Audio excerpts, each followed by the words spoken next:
E eu determinei no meu coração, quando eu me converti, que eu não ia forçar nada. O processo de restauração em você durou, claro, muitos anos. Na verdade, todos nós continuamos sendo restaurados Sim, pelo Senhor, com certeza. de tempo em tempo.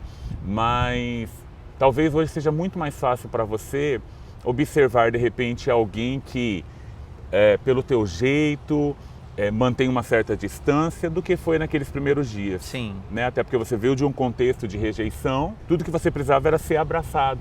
Né? Hoje ainda você percebe, não estou falando na igreja local apenas, Sim. mas em qualquer ambiente onde você está, você percebe uma certa, vou usar o termo rejeição. Sim, percebo. E isso gerava no meu coração, porque a rejeição, eu acredito que eu vou sempre lidar com ela, eu vou sempre me defrontar com ela e eu preciso entender, não, mas será que eu estou sendo realmente rejeitado? Será que não é a forma que eu estou pensando? Será que não é a forma que eu estou interpretando essa situação? Mas o que acontece? E você que está me assistindo percebeu isso enquanto nós estamos conversando. Eu ainda tenho alguns trejeitos, por mais esforço que eu já fiz e que a transformação do Espírito em mim, algumas coisas ainda acontecem. Né? E eu determinei no meu coração, quando eu me converti, que eu não ia forçar nada, eu não ia performar, porque hoje tem a performance, né? Eu posso performar ser 100% masculino, mas não estou sendo. E a transformação foi acontecendo à medida que eu fui entendendo isso e permitindo o Espírito Santo transformar. Então, se eu sento de uma forma masculina, se eu ajo de uma forma masculina, foi o próprio Espírito quem fez isso em mim e me conduziu para isso. Mas em algumas situações, talvez minha voz, talvez por ser professor, por ser comunicador, eu falo muito com as mãos. Então, algumas pessoas percebem isso. E o que eu percebo? Que fica naquela dúvida, será? Mas não sei, será que é, será que não é? E nessa dúvida, algumas pessoas não se aproximam. Entendi. Talvez por não estarem 100% resolvidos com sua identidade, ou não sei por que isso acontece, mas tem sim algumas pessoas que não me convidam para pregar nas suas igrejas, algumas pessoas que não permitem com que eu exerça autoridade sobre elas, porque percebem realmente isso, mas não conhecem aquilo que o Espírito tem feito em mim. E buscando ao Senhor, perguntando para Ele o que fazer com tudo isso, eu lembro de um dia que eu perguntei, Deus, quando é que o Senhor vai tirar todos os trejeitos de mim? Porque isso me incomoda, me incomodava, né? E mais uma vez Ele me trouxe o Salmo 40. Depois de toda a transformação que Davi relata nesse texto, o versículo 3 termina dizendo assim, muitos verão isso, temerão e confiarão no Senhor. Verão isso o quê? Isso que Deus tem feito na minha vida. Exatamente. Da onde Ele me tirou, o que Ele tem feito, o que Ele vai fazer. E a resposta de Deus no meu coração, através desse texto, foi nunca. Porque eles precisam ver a minha vulnerabilidade e vejam a glória de Deus refletida em mim. Talvez se eu fosse 100% masculino, essa história não seria contada. Então eu preciso expor essa história e as pessoas verem na minha humanidade, na minha fragilidade, nas situações que ainda precisam ser mudadas, a glória de Deus refletida. É verdade. Eu acredito que é uma marca do testemunho. Isso não tem a ver com a prática do pecado hoje. Sim. Mas tem a ver com eu vivi uma prática no passado. Sim. E eu carrego isso, essa marca ainda hoje, para que ninguém tenha dúvida de que de fato eu fui encontrado pelo Senhor e a glória dele sobre mim é quem tem me transformado, né? Como Paulo falou, nós vamos caminhando e vamos contemplando a glória do Senhor e vamos sendo transformados de glória em glória. E o que eu faço? Essas marcas, elas não são uma muleta para mim. Então agora eu vou relaxar e vou deixar a vida me levar. Não, bem ao contrário. Enquanto houver vida, eu quero viver uma transformação até que o Senhor venha me buscar ou arrebatar a sua igreja. Então essa transformação ela está acontecendo, as marcas sempre vão ser evidentes, são cicatrizes, né?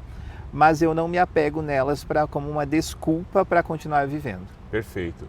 Agora, talvez uma pergunta que você esteja doido para que eu faça, eu tenho que fazer com relação aos próximos anos, vamos casar ou vamos ficar no dom do celibato? Muito bem.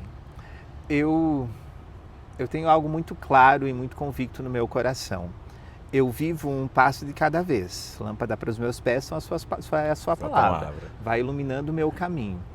E Deus falou comigo algo muito pessoal, algo muito particular, é algo meu, não estou fazendo disso uma doutrina, né?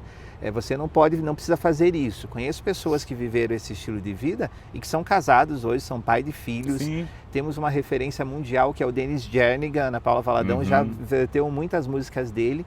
Ele viveu esse estilo de vida, é casado, tem 9 filhos, mas Deus falou comigo em Jeremias. Deus fala para Jeremias, eu não quero que você se case aqui. Depois Jeremias se casou? Não sei, há controvérsia a respeito disso. Mas nesse momento, nessa estação da minha vida, eu não me caso. Porque o Senhor me é suficiente. Eu tenho vontade de constituir família quando eu vejo uma família constituída assim. Eu sinto necessidade? Claro que sinto, eu sou um ser humano. Eu teria prazer num relacionamento? Com toda certeza teria. Faria minha mulher feliz? Com toda certeza faria.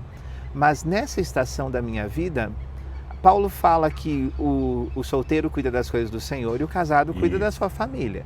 Então eu sinto prazer e entendo no meu espírito que é o momento de eu cuidar das coisas do Senhor. Não me preocupo se eu vou me casar com 50, 60, 70 anos. Não me preocupo. Mas respondendo pontualmente sua pergunta, hoje não. Boa, muito boa. Achei que ia ser mais difícil de responder. Tá, falando sobre as pressões ainda, Sadraque, Mesaque e Abednego, né, decidiram não se curvar ao sistema daqueles dias e acabaram, né, sendo lançados ali na fornalha de fogo ardente. Diante de tudo que você compartilhou comigo, conosco aqui, você sente ainda muita pressão para se curvar ao sistema deste mundo? Porque eu creio que por estarmos nos aproximando da volta de Cristo, a humanidade tem caminhado a passos largos, né? O próprio Apocalipse diz que aquele que está imundo vai sujar ainda mais. Sim. E está se tornando cada vez mais normal uma identidade sexual distorcida. Sim. E a sociedade quer enfiar a goela abaixo, né? Todos nós, indo contra a própria palavra de Deus. Mas como é para você conviver numa sociedade assim? Que, como Nabucodonosor, quer ditar a regra e quer dizer, você tem que se curvar a esse sistema, a esse estilo de vida, e você dizer não, porque eu decido confiar no Senhor. Existem pressões internas e pressões externas. E qual é a pior? A externa. A externa. Tá. A externa. Tá, porque a interna eu busco no Senhor e encontro forças nele. É verdade. Né? Concordo. Mas a pressão externa é toda a militância que existe hoje.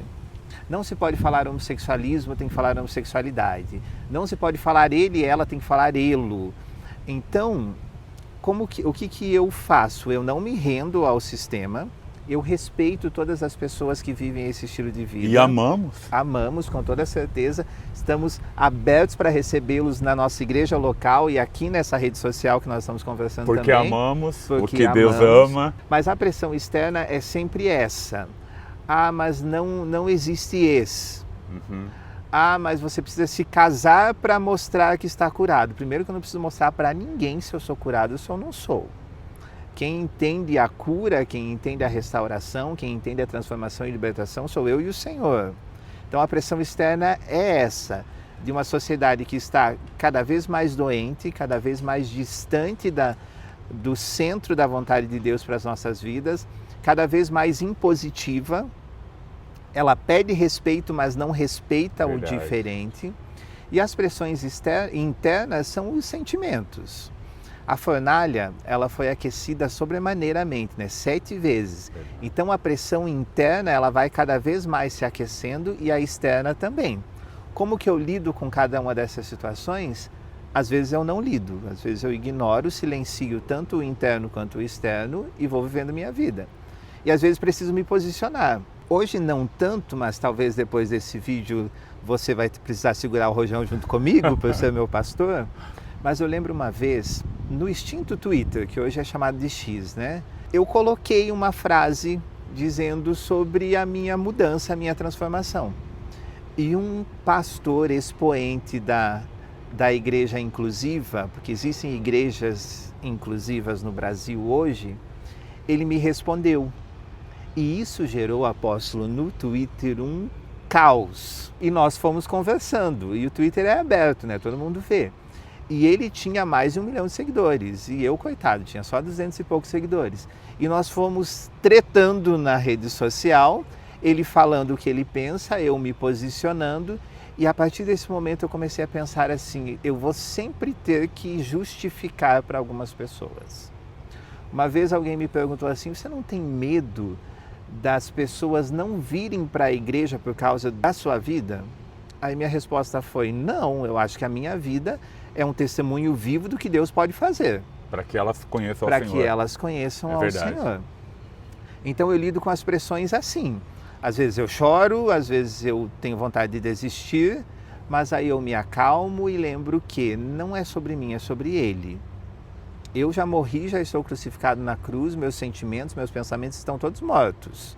E eu vivo a vida de Deus. As pressões, eu acredito que elas sempre vão existir. É verdade. E eu sempre vou precisar aprender a administrar cada uma delas. Mas, mais uma vez, a musculatura. Algumas pressões eu já estou totalmente fortalecido e outras não.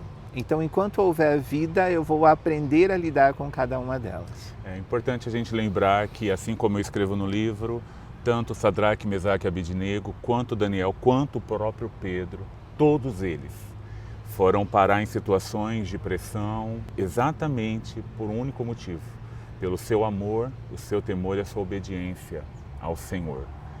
Mas o mais interessante de tudo é a gente lembrar que, independente se for numa fornalha, se for na cova dos leões ou ainda numa prisão literal, Ele prometeu que vai estar conosco em todos esses momentos, né? Esse texto me sustenta, Jesus dizendo, eu estou com você todos os dias, até o fim dos tempos. Enquanto o tempo não encerrar, Ele vai estar comigo.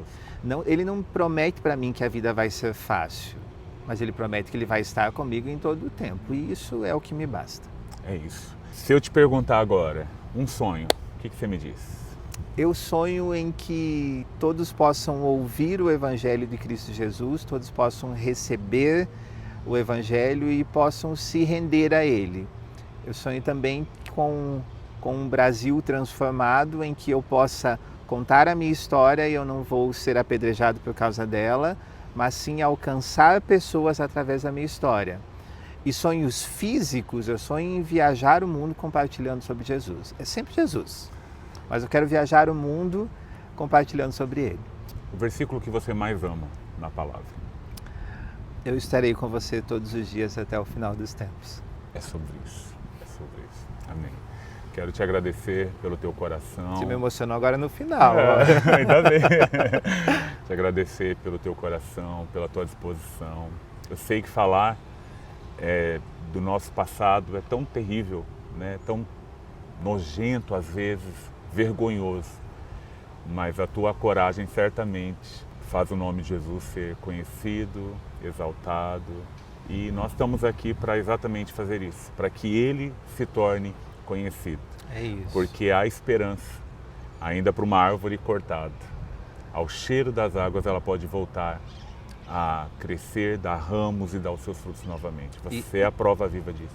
E esse texto ele é precioso porque não precisa a água vir, é só o cheiro da água já vai trazer a vida. Águas, né? E Deus quer usar pessoas como você, pessoas como o pastor Renato, que me abraçou, o Flávio, meu amigo, que me abraça, o pastor Danilo, que sempre está presente, mas a sua figura, apóstolo, e não estava no script, não estava combinado isso, foi decisiva para a minha permanência, né? Não estou culpando ninguém, mas por onde eu passei, havia a expectativa da ordenação. Eu fui chamado por Deus para isso. Eu não estava pronto? Não estava, mas foi você. Eu fiz um ano de igreja aqui na Atos São Paulo no dia 20 de março. No dia 5 de abril eu fui ordenado. E há pessoas na nossa igreja que caminham um longo período junto com você, mas não chegou o tempo de Deus. Então, diante de todos, eu quero agradecer você e encorajar toda a liderança. Acredita nas pessoas, estenda a mão para as pessoas, permita que todo o preconceito seja deixado de lado e enxergue o potencial que Deus plantou nas pessoas. Então foi você o instrumento de mais uma cura, mais uma consolidação na minha vida, e obrigado pela confiança. Como um apóstolo, como uma paternidade, eu precisava realmente inserir você no propósito pelo qual o Senhor te gerou para nascer. Você é uma bênção. Amém. E é uma alegria poder saber que nesse mês em que você completa, não é, mais um ano com Jesus, que você está podendo compartilhar esse testemunho. Também não foi combinado. Não foi nada combinado sobre isso. É. Mas o Senhor é quem prepara todas as coisas. Eu quero te agradecer por participar, Amém. por compartilhar e certamente abençoar a todos nós com esse lindo testemunho, porque o Senhor é o Deus poderoso que está conosco, ainda no meio da fornalha, dentro da cova dos leões ou dentro de uma prisão. Amém. Viva tudo que o Senhor tem para você. Em Amém. nome de Jesus. Vivendo sobrenatural todos os dias. Obrigado. Obrigada, Pedro. Deus abençoe. Amém. Eu quero agradecer você por ter me acompanhado até aqui. Ouvimos o testemunho do pastor Luiz. Que bênção poder ouvir e ter a certeza que o nosso Deus é um Deus que traz vitória sobrenatural na vida daquele que se abre. Se você por acaso não acompanhou na íntegra todos os demais vídeos, nós vamos deixar aqui uma playlist com todos os vídeos, a fim de que você acompanhe o testemunho por completo. Certamente você nunca mais será o mesmo. Quero pedir também para que você curta esse vídeo, comente, compartilhe com o maior número de pessoas. E se você não se inscreveu no canal, corra, se inscreva agora e siga comigo ouvindo outros tantos testemunhos de um Deus que é um Deus sobrenatural. Te espero na próxima semana para mais um vídeo da série de testemunhos Andando no Sobrenatural. Shalom.